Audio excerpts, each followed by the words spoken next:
I'm going to try to punch my way through this. I've got a pretty bad cold, as I've told you in the past, and I've been battling through that. So I'm going to try to get through this quickly before I start coughing and hacking, and I'm sure you don't want to hear that. Also, I had to deal with a new system, Movie Maker, which is on Word. They just took it off Word. I don't know, Microsoft just took it off. They didn't tell me. I had to learn a whole new system, how to put these films up. I hope they're good. I hope you're seeing them all right. Hey, let's talk about this. Is a weird case. It happened just a few weeks ago. It's this guy Dominic Toddea. In the 1980s, the Rochester family the mafia went to war with itself, and Toddea rose up to be a pretty vicious hitman in what was a pretty vicious war. He was working for his boss, Red Rosuti. So in 1982-83, Toddea shot Nicholas Mastradaano, Gerald Paluso, and Dino Tortesi. He shot him and killed him. I think they take those names just so I can mispronounce them. The consigliere of the group up there, Rene Picarito, ordered Toddea to eliminate Mastradaano on May 25, 1982. And then August, he killed Thomas Palusi, who was trying to take over Palusi was trying to take over the gambling operation, so they just ended that right there. Then he shot Pelosi, as I said. He wounded him, killed his brother Gerald. In August of 82, Toddea killed Dino Tortoresi, as I said. Then in 1983, he shot Tom Morato 7 times. Jeez.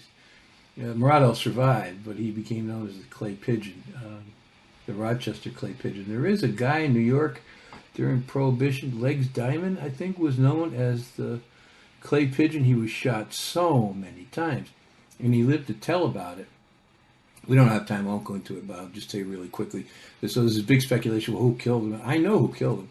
He had taken over some accounts from dope dealers who had financed a guy named John Factor, who had gone off to England and pulled this enormous scam with the money he had.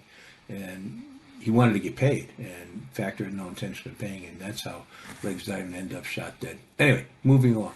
So in October 1987, the federal authorities named Toddea as a suspect in all the shootings I just mentioned. So he disappeared for 3 years. And then he was brought in. He was captured in 1989. He was sent to trial. He pled guilty in killing the 3 guys. He thought he had done pretty good because he only got 24 years. 3 murders, 24 years, a good time. Maybe he'll do 12 years, 15. But the court tossed out an additional 30 years on a RICO charge, so that didn't work out for him. The FBI learned that he had been storing guns, ammunition, cash, a lot of cash, camouflage clothing, binoculars, silencers, a lot of heavy firearms in different places in New York and Pennsylvania, storage facilities mostly. They said that Toddea had, I'm trying not to cough, had rented these lockers to store the equipment in because this is where it gets weird. He was intended to, he had a plot to free Carlos Lederer, the top Medellin cartel guy, when he was for maximum security in Marion, Illinois. Someday, if you have a few minutes, look up the maximum security prison in Marion, Illinois. I have no idea how. I mean, there's a virtual army protecting this place. It's a cement block. So how he was going to break him out, I don't know. But apparently Lederer he had no idea of any of it. He didn't know he didn't know nothing about nothing.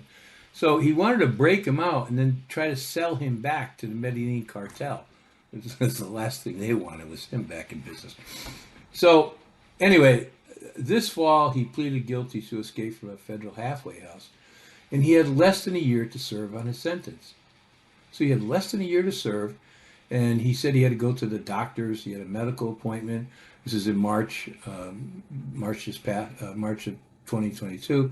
He had to go to medical. He went to the medical appointment, and then just didn't come back to the halfway guy, see if he's okay, right?